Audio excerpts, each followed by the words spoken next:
എൻ്റെ പേര് നീനു. ഞാൻ കോട്ടയം ജില്ലയിൽ നിന്ന് വരുന്നു. ആദ്യം തന്നെ അമ്മയ്ക്കും തിരുക്കുമാരനും കോടാനുകോടി നന്ദി പറയുന്നു. ഞാനിവിടെ 2 ആവശ്യങ്ങൾക്കായിട്ടാണ് വന്നത്. ഒന്ന്, എനിക്ക് എല്ലാ എക്സാം അറ്റൻഡ് ചെയ്യുമ്പോഴും എനിക്ക് എന്തെന്നറിയാത്ത ഭയങ്കരമായ ടെൻഷനായിരുന്നു. രണ്ടാമത്, എനിക്ക് ദൈവത്തിനെ എനിക്ക് വിളിക്കാൻ പറ്റുന്നുണ്ട്, പക്ഷേ എനിക്ക് പണ്ടുണ്ടായിരുന്ന പോലെയുള്ള ഒരു വിശ്വാസം എനിക്കില്ലായിരുന്നു. അപ്പം എന്നെ ഇത് വല്ലാതെ അലട്ടിക്കൊണ്ടിരുന്നു. എനിക്കൊരു എക്സാം അറ്റൻഡ് ചെയ്യാൻ പറ്റിയാൽ എനിക്ക് കിട്ടുന്നുണ്ട്, പക്ഷേ എനിക്കത് അറ്റൻഡ് ചെയ്യുമ്പോൾ ഞാൻ വല്ലാതെ സ്ട്രെസ് അനുഭവിച്ച് അത് അറ്റൻഡ് ചെയ്യേണ്ടതായിട്ട് വന്നുകൊണ്ടിരുന്നു. അപ്പോൾ ഇത് എന്നെ വല്ലാതെ അലട്ടിക്കൊണ്ടിരുന്നു. അപ്പോൾ ഞാനിപ്പോൾ കംപ്ലീറ്റ് ചെയ്തത് BSc റെസ്പിറേറ്ററി തെറാപ്പിയാണ്. അതിൻ്റെ ഇൻറ്റേൺഷിപ്പ് ചെയ്തുകൊണ്ടിരുന്നപ്പോഴും എന്നെ ഈ ടെൻഷൻ വല്ലാണ്ട് അലട്ടിക്കൊണ്ടിരുന്നു. എനിക്ക് ഹോസ്പിറ്റലിൽ നിൽക്കുമ്പോഴാണേലും എനിക്ക് ഒന്നിനും ഒരു ധൈര്യം ഉണ്ടായിരുന്നില്ല. ഒരു പ്രൊസീജിയർ ചെയ്യുമ്പോൾ ഒന്നിനും എനിക്കൊരു ധൈര്യം ഉണ്ടായിരുന്നില്ല. ആ സമയത്താണ് ഞാൻ MSc നഴ്സിങ്ങിന് അപ്ലൈ ചെയ്യാനായിട്ട് ആഗ്രഹിച്ചിരുന്നത്. അങ്ങനെ ഞാൻ അപ്ലൈ ചെയ്യുന്നതിന് മുന്നായിട്ട് IELTS എക്സാം പാസ്സാവണമെന്ന് അറിഞ്ഞു. അങ്ങനെ ഞാൻ IELTSന് ജോയിൻ ചെയ്തു. പക്ഷേ എനിക്ക് 2 മാസം ഒരു മാസത്തോളം ഞാൻ അവിടെ കോച്ചിങ്ങിന് പോയെന്ന് പറഞ്ഞാലും എനിക്കത് ഉറപ്പായിരുന്നു, എനിക്കത് കിട്ടില്ല, എന്നെക്കൊണ്ട് ചെയ്യാൻ സാധിക്കില്ല എന്നുള്ളത് എനിക്ക് ഉറപ്പായിരുന്നു. കാരണം അത്രയ്ക്കും എനിക്ക് കോൺസെൻട്രേറ്റ് ചെയ്യാൻ പറ്റുന്നില്ലായിരുന്നു. അതായിരുന്നു മെയിനായിട്ടുള്ള പ്രശ്നം. അങ്ങനെ ഞാൻ ഇൻറ്റേൺഷിപ്പിൻ്റെ ഇടയ്ക്ക് ബ്രേക്ക് എടുത്തിട്ടാണ് ഞാൻ IELTSന് ജോയിൻ ചെയ്തത്. പിന്നീട് ഞാനത് ഡ്രോപ്പ് ചെയ്ത് ഞാൻ കാരിത്താസ് ഹോസ്പിറ്റലിൽ വീണ്ടും ഇൻറ്റേൺഷിപ്പിന് റീജോയിൻ ചെയ്തു. അവിടെയുള്ളൊരു സുഹൃത്ത് വഴിയാണ് ഞാൻ അറിയുന്നത് PT എക്സാം IELTSനെ കമ്പയർ ചെയ്ത് നോക്കുമ്പോൾ നല്ല എളുപ്പമാണ്, അതെഴുതിയാൽ നിനക്ക് കിട്ടുമെന്ന്. അങ്ങനെ ഞാനത് ജോയിൻ ചെയ്തു. ഓൺലൈൻ 1 മാസം കോച്ചിങ് നടത്തി. അങ്ങനെ എക്സാം എഴുതി, എനിക്ക് കിട്ടിയില്ല. പിന്നീട് എന്നോട് എൻ്റെ ഒരു കൂട്ടുകാരി പറഞ്ഞു, നീ കൃപാസന മാതാവിനോട് പ്രാർത്ഥിക്കുക, നിനക്ക് കിട്ടും. അങ്ങനെ ഞാൻ ഓൺലൈൻ ഉടമ്പടി എടുത്ത് പ്രാർത്ഥിക്കാൻ തുടങ്ങി. പിന്നീട് ഞാൻ ഇവിടെ വന്ന് വീണ്ടും ഇവിടെ ഉടമ്പടി പുതുക്കി കഴിഞ്ഞ് വീണ്ടും ഞാൻ എക്സാം പോയി എഴുതിയപ്പോൾ അത്ഭുതമെന്ന് പറയണം. കാരണം അവിടെ എൻ്റെ കഴിവല്ല, അതെനിക്ക് 100% ഉറപ്പാണ്. അമ്മയും തിരുക്കുമാരനും എന്നിൽ പ്രവർത്തിച്ചു എന്ന് തന്നെ പറയണം. എന്നോട് എക്സാമിന് പോകുന്നതിന് മുമ്പേ ഒരു ചേച്ചി പറഞ്ഞിട്ടുണ്ടായിരുന്നു, നിൻ്റെ വിഷമം അമ്മ എന്തായാലും കണ്ടിട്ടുണ്ട്, നീ ഉടമ്പടി എടുത്തതാണോ, നിനക്ക് കിട്ടിയിരിക്കും, നീ ഉറപ്പിച്ച് നീ പൊക്കോളൂ, നിനക്ക് എന്തായാലും കിട്ടുമെന്നുള്ള ഉറപ്പിൻ്റെ പേരിൽ ഞാൻ പോയി എക്സാം എഴുതുന്നതിന് മുമ്പ് ഉടമ്പടി വസ്തുക്കൾ വിശുദ്ധ തൈലം ഞാൻ കമ്പ്യൂട്ടറിൽ കുരിശ് വരച്ചിട്ടാണ് ഞാൻ എക്സാം സ്റ്റാർട്ട് ചെയ്തത്.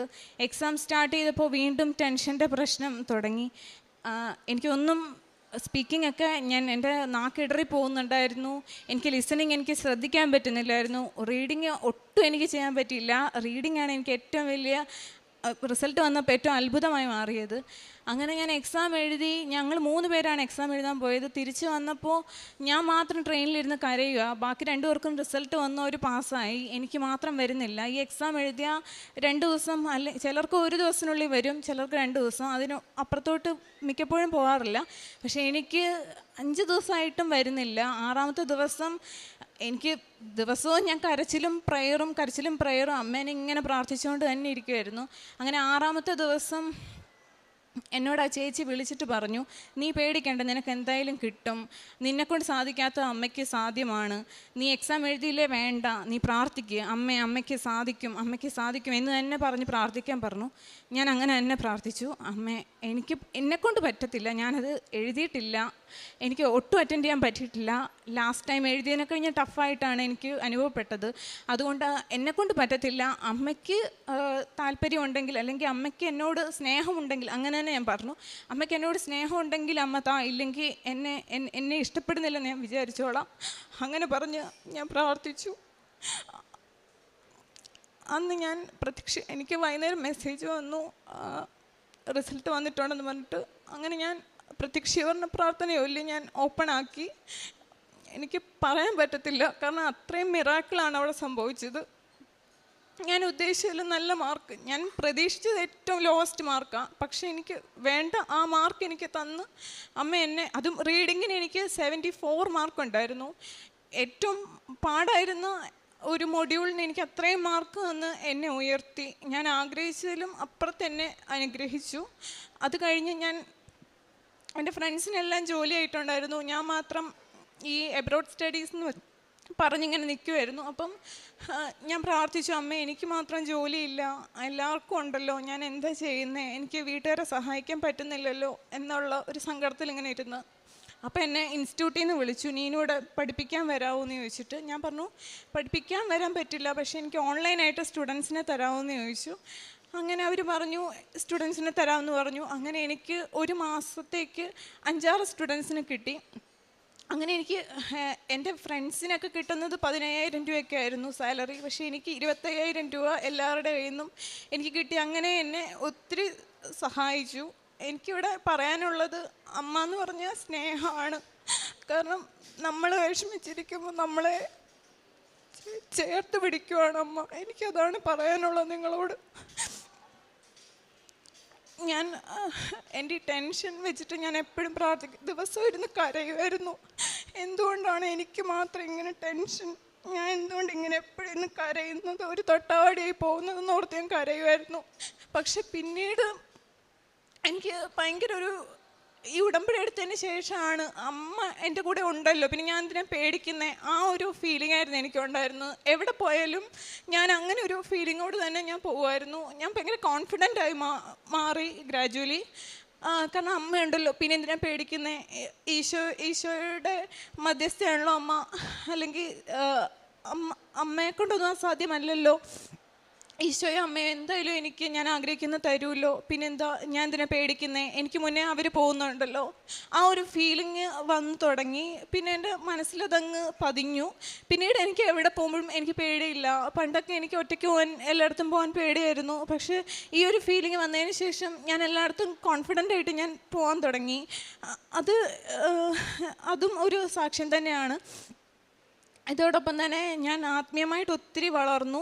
ഞാൻ എപ്പോഴും പോകുമ്പോഴും ഇരിക്കുമ്പോഴും കിടക്കുമ്പോഴും എപ്പോഴും അമ്മേനെ തന്നെ ഇങ്ങനെ ആലോചിച്ചുകൊണ്ടിരിക്കുമായിരുന്നു. അമ്മേനെ ആലോചിക്കുന്നതുകൊണ്ടാണോ എന്ന് എനിക്കറിയത്തില്ല, എൻ്റെ സ്വഭാവം ഒത്തിരി മാറി തുടങ്ങി. ഞാൻ മറ്റുള്ളവരെ ഹെൽപ്പ് ചെയ്യുന്നതിൽ വളരെ മുന്നോട്ടായി തുടങ്ങി.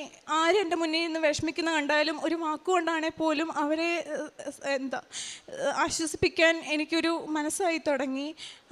അതേപോലെ ഞാൻ എല്ലാ ആഴ്ചയും എല്ലാവർക്കും എന്നെ കൊണ്ട് പറ്റുന്ന രീതിക്ക് ഞാൻ ഫുഡ് കൊണ്ട് എൻ്റെ സ്കൂട്ടറിൽ ഞാൻ ഓരോരുത്തരും കൊണ്ടുപോയി വിതരണം ചെയ്യുകയും, അതേപോലെ എൻ്റെ കടയിൽ വരുന്ന ആൾക്കാർ ആരെങ്കിലും പാവപ്പെട്ടവരുണ്ടെങ്കിൽ അവർക്ക് എന്നെക്കൊണ്ട് പറ്റുന്ന സഹായങ്ങളൊക്കെ ഞാൻ ചെയ്യുകയും ചെയ്യാറുണ്ടായിരുന്നു. പിന്നെ ഉപവാസം ഞാൻ തെറ്റിക്കാതെ, ഞാൻ മുടങ്ങാതെ എടുക്കുമായിരുന്നു. എല്ലാം ഞാൻ അമ്മയോട് ഞാൻ പറയും, അമ്മേ ഞാനിതെല്ലാം ചെയ്യുന്നുണ്ട്, അമ്മേൻ്റെ കൂടെ ഉണ്ടാവണേ, ഞാൻ പ്രാർത്ഥനയിൽ പിന്നോട്ട് പോകുമ്പം അമ്മ എന്നെ കൂടെ ചേർത്ത് പിടിച്ചോണേ, ഞാൻ വഴിതെറ്റി പോവാതിരിക്കണേ എന്ന് ഞാൻ എപ്പോഴും ഞാൻ പ്രാർത്ഥിക്കുമായിരുന്നു. അമ്മ എന്നെ ഒരുപാട് സ്നേഹിച്ചിട്ടുണ്ട്, പറയാതിരിക്കാൻ പറ്റില്ല. അമ്മയും ഈശോയും തന്ന അനുഗ്രഹങ്ങൾക്ക് 1000 നന്ദി. അതേപോലെ ഞാൻ ലോണിന് അപ്ലൈ ചെയ്തു. അതിന് മുന്നായിട്ട് പറയാൻ വിട്ടുപോയി, ഞാൻ കോളേജിൽ അങ്ങനെ അപ്ലൈ ചെയ്തു. എനിക്ക് കിട്ടിയ മാർക്ക് വെച്ച് ഞാൻ അപ്ലൈ ചെയ്തു. അവർ അക്സെപ്റ്റ് ചെയ്തു. ആ യൂണിവേഴ്സിറ്റി എന്ന് പറഞ്ഞു ഫീസ് അടയ്ക്കണം. ഫീസ് ഇല്ലായിരുന്നു, സത്യം പറഞ്ഞാൽ 11 ലക്ഷമായിരുന്നു. 65% അടയ്ക്കാനായിരുന്നു പറഞ്ഞത്. ആ 11 ലക്ഷം എടുക്കാനുണ്ടായിരുന്നില്ല. അച്ഛൻ്റെ കയ്യിലുണ്ടായിരുന്നത് കുറച്ചും പിന്നീട് കടം വാങ്ങിച്ചുമാണ് ഞങ്ങൾ ആ ഫീസ് പേ ചെയ്തത്. ഫീസ് അടച്ച് 2 ദിവസം കഴിഞ്ഞപ്പോൾ അവർ പറഞ്ഞു, നിന്നെ ഡെഫർ ചെയ്തു, നീ 2025 നിനക്ക് വേണേൽ വരാം, ഈ വർഷത്തേക്ക് ഇനി ഫില്ലായി. അപ്പോൾ ഞാൻ വല്ലാത്തൊരു നിസ്സഹായാവസ്ഥയിലായിപ്പോയി. അങ്ങനെ ഒന്നും പറ്റാത്തൊരവസ്ഥയിൽ നിന്ന് ഞാൻ ആ ദിവസം ഉറങ്ങിയിട്ടില്ല. പിറ്റേ ദിവസം വീണ്ടും മിറാക്കിളെന്ന് പറയണം, എൻ്റെ ഏജൻസ് എല്ലാം ഇടപെട്ട് എനിക്കത് എങ്ങനെയോ റെഡിയാക്കി അവരെന്നെ അക്സെപ്റ്റ് ചെയ്തു. പിന്നീട് എനിക്ക് ക്യാഷ് എല്ലാം എനിക്ക് സ്മൂത്തായിട്ട് തന്നെ റെഡിയായി. അങ്ങനെ ലോണിന് അപ്ലൈ ചെയ്തിട്ട് എനിക്ക് അവർ ലോൺ തരാമെന്ന് മാനേജർ പറഞ്ഞു. അവരെന്നെ ലീഗൽ അഡ്വൈസറിൻ്റെ അടുത്ത് എത്തിച്ചു. ആ ലീഗൽ അഡ്വൈസർ ആണെങ്കിൽ ഞാൻ ഓരോ ഡോക്യുമെൻറ്റ്സ് കൊണ്ടുചെല്ലുമ്പോൾ ഇതില്ല എന്ന് പറഞ്ഞ് എന്നെ മാക്സിമം അവോയ്ഡ് ചെയ്തുകൊണ്ടിരുന്നു. അങ്ങനെ ഞാൻ 2 മാസത്തോളം എൻ്റെ ടൈം മുഴുവൻ വേസ്റ്റായി. ലാസ്റ്റ് ഞാൻ അവസാനമായിട്ട് ഞാൻ അമ്മയോട് പറഞ്ഞു, അമ്മേ ഇതിന് നടക്കുമെന്ന് തോന്നുന്നില്ല, ഇനി എനിക്ക് UK ഇനി പോകാനായിട്ട് ആകെ 1 മാസം കൂടെ ഉള്ളൂ, ഇനി എങ്ങനെ ഈ ലോൺ റെഡിയാകും എന്നുള്ള ഒരു വിഷമത്തിലിരുന്നു. ഞാൻ തിരിച്ചു പോരും, ആ ലീഗൽ അഡ്വൈസറിനെ ലാസ്റ്റായിട്ട് കണ്ടിട്ട് തിരിച്ചു പോരുമ്പം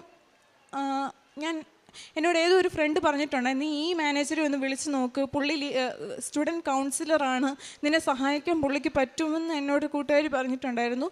എനിക്ക് ആ സമയത്ത് തോന്നി ഒന്ന് വിളിച്ച് നോക്കിയാലോ എന്ന് തോന്നി. ഞാൻ വിളിച്ചു കഴിഞ്ഞ് പുള്ളി എൻ്റെ അടുത്ത് പറഞ്ഞു, നീ ഇപ്പം തന്നെ ആ ലീഗൽ അഡ്വൈസറിൻ്റെ അടുത്ത് നിന്ന് ആ ഡോക്യുമെൻറ്റ്സ് തിരിച്ച് വാങ്ങിക്കണം, ഞാൻ പറയുന്ന ലീഗൽ അഡ്വൈസറിൻ്റെ അടുത്ത് നീ കൊടുത്താൽ മതി, നിന്നെ സഹായിക്കാനാണ് ഞാനിവിടെ ഉള്ളത്, നീ ഒന്നുകൊണ്ടും പേടിക്കേണ്ട, നിനക്കിത് നേരത്തെ ആയിക്കൂടായിരുന്നോ എന്ന് എൻ്റെ അടുത്ത് ചോദിച്ചു.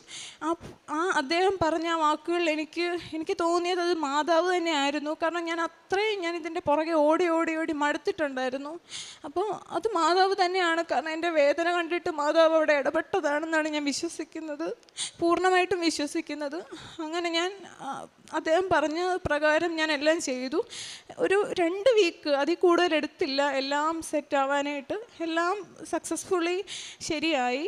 അങ്ങനെ എനിക്ക് ലോണും അനുവദിച്ചു. അതുപോലെ തന്നെ ഞാൻ ഈ മാസ്റ്റേഴ്സ് നോക്കാനായിട്ട് ഞാൻ ഇനിഷ്യൽ ടു ഫൈനൽ സ്റ്റേജ് വരെ ഞാൻ ഇടപെട്ട എല്ലാ വ്യക്തികളും എന്നോട് വളരെ എന്നെ അവരുടെ മകളെപ്പോലെയാണ് എല്ലാവരും എന്നെ ട്രീറ്റ് ചെയ്തുകൊണ്ടിരുന്നത്. എന്നെ സഹായിക്കുക എന്നുള്ളൊരു മെൻറ്റാലിറ്റിയിലായിരുന്നു എല്ലാവരും വന്നിട്ടുണ്ടായിരുന്നു. ആരും എന്നോടൊരു മോശപ്പെട്ട് ഒന്നും ചെയ്തിട്ടുണ്ടായിരുന്നില്ല. അപ്പോൾ ഞാനത് വിശ്വസിക്കുന്നതെന്ന് വെച്ചാൽ ഞാൻ ഈ ഉടമ്പടി എടുത്തതിൻ്റെ ഫലമായിട്ടാണ് എനിക്കങ്ങനെ സാധിച്ചതെന്നാണ്. കാരണം എവിടെ പോയാലും ആരെങ്കിലും എന്നെ സഹായിക്കാനുണ്ടാകും. ഞാൻ ഒറ്റപ്പെട്ടു പോകത്തില്ല.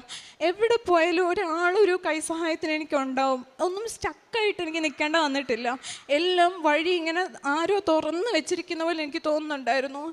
എപ്പോഴും അമ്മയോട് എത്ര നന്ദി പറഞ്ഞാലും മതിയാകത്തില്ല. ലാസ്റ്റ് എനിക്കിപ്പം വിസ അപ്രൂവായി, എനിക്ക് ടിക്കറ്റ് എടുത്തു. ഞാൻ ഈ 27th UK എൻ്റെ ഹയർ സ്റ്റഡീസിന് ഞാൻ പോവുകയാണ്, MSc നഴ്സിങ്ങിന്. അപ്പം ഇത്രയും വലിയൊരു അനുഗ്രഹം തന്ന അമ്മയോട് എത്ര നന്ദി പറഞ്ഞാലും മതിയാവില്ല.